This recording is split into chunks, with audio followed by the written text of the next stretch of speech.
Hi, today I'm going to paint on one of my painted newspapers.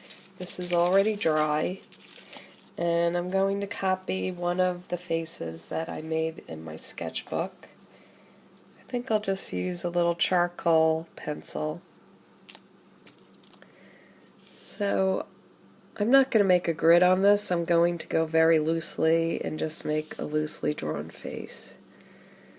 So I usually start with the eyes. And the eyes are usually three. If you made three eyeballs, they'd be three eyes apart. So I'm pretending there's an eyeball in the middle and then another eye on this side. And I'm going to put a dot in each. You can measure where the pupil would go. Then I make the ball of the eye.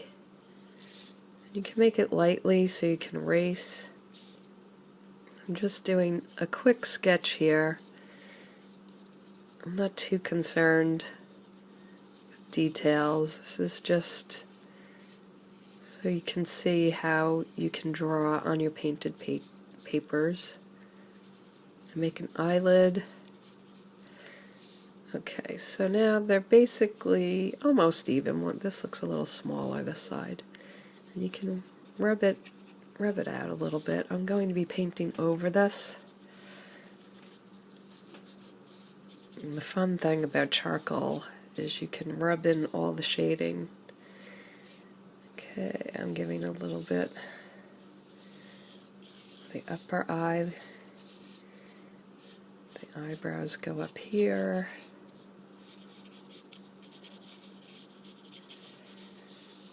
And come down for your nose. About halfway down. Now you usually make a ball in the middle. The nose is like a ball. And you put the nostril on each side of the ball. And a curve on each side of the nostril. And you make a line down from the nose. The middle part before your lip, and this shows where the lip should be.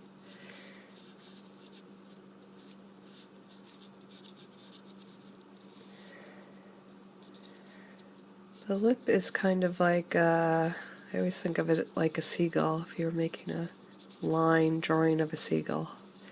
The wing, the body, the wing.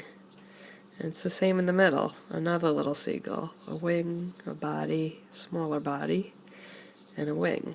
Because your lip has a prominent area that comes out here in the middle. Shade in the top lip. The top lip is always a little darker than the bottom.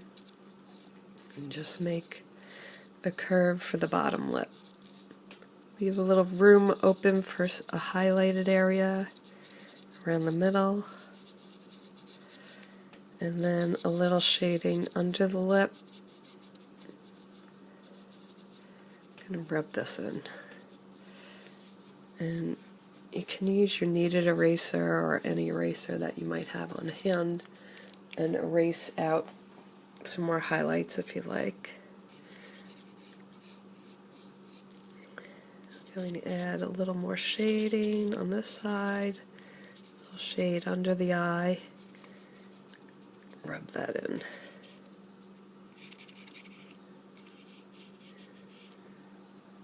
There you have your face almost done. There's a little shading under the lip,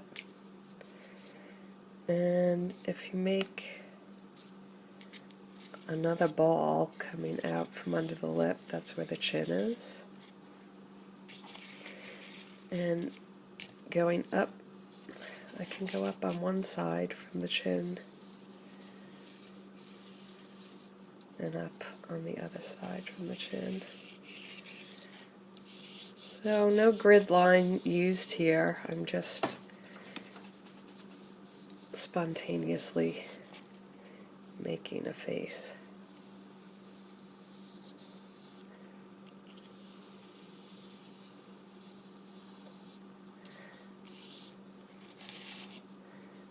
And we'll make the forehead. The hair sits on top of the forehead.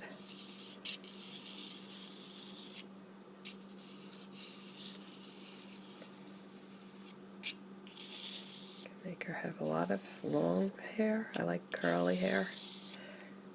I like a lot of long, flowing, curly hair because I don't have it. So I like to give my faces long, curly hair. Now the ear is usually from the corner of the nose up to the eye. You can just make out an ear so you know where it would be. But I usually cover it in with hair. But at the bottom of the ear is where the neckline starts. Oops. And then, sorry, I didn't move that. So that's where the neckline goes. From the bottom of the ear down. There's usually this chin looks a little long. I'm going to shade it in a little.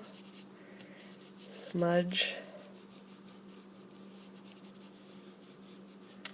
In fact, I'm going to smudge all the lines. Smudge some of the neckline in here so you have a shadow. And I'm smudging some of this nose. The nose is not even here. So I got to make it a little more even. And show the line of the lip.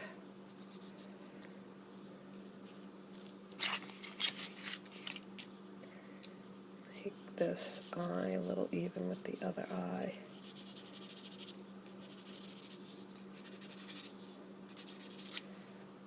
And some eyebrow.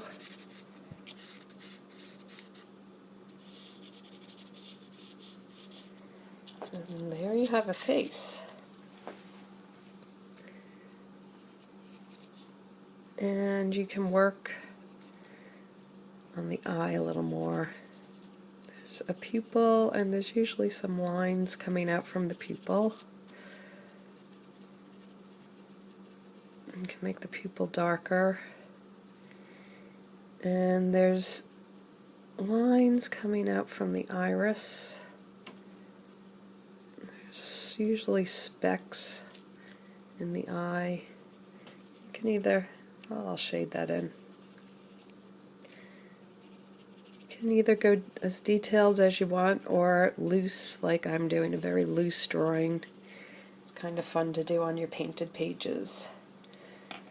Now we can use some paint or ink, whatever we like. I like to use these inks. This is Liquitex ink. I also use the P.H. Martin's Bombay India ink. And I like just black ink from Higgins. You can use an ink pen with this. And you could go over your lines in ink. If you want, let's try little splatters of some India ink. Got a paper towel. Good splatter. You could use your paintbrush. I think I'll do some hairlines with the India ink.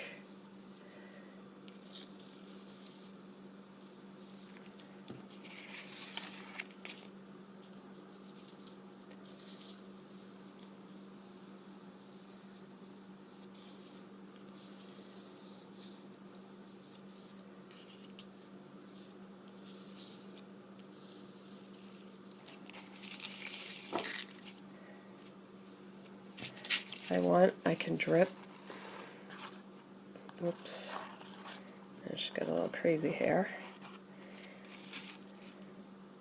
Can drip some down.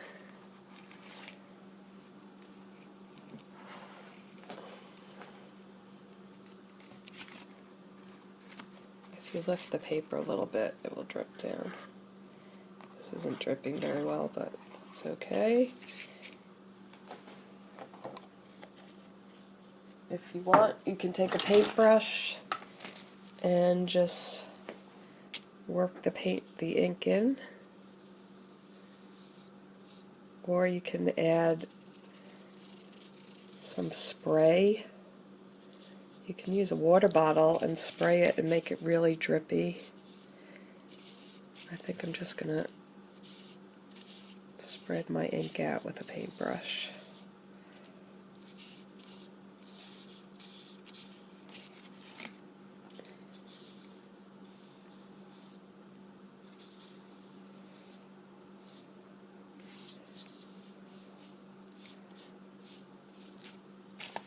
Give her some crazy hair.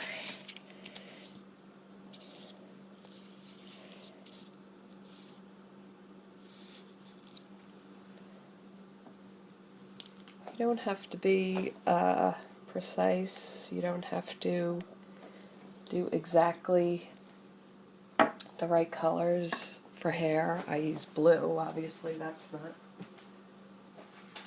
a typical color. You can also use pastels. Let's give her some green in her eye. These are Inktense pastel pencils.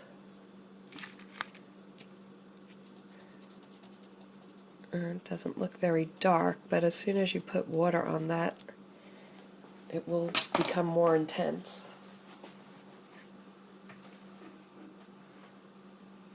I just have to get my water over here. Okay. My paintbrush is still wet. I'm just going to bring the color through with the little wet paintbrush.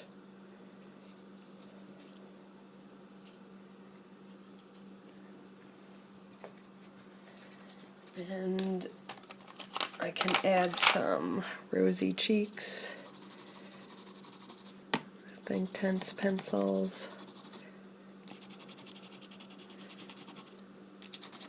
I'll highlight on the forehead. Add some shading. Again, I'm being very loose. I'm not being very particular.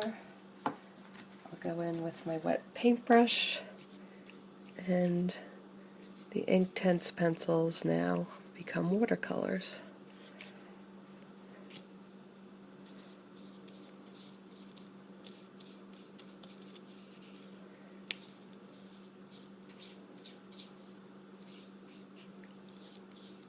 So this is a very mixed media piece. I've used acrylic paint for the background. I've used ink in the hair, and I've used pastel Inktense pencils for the face.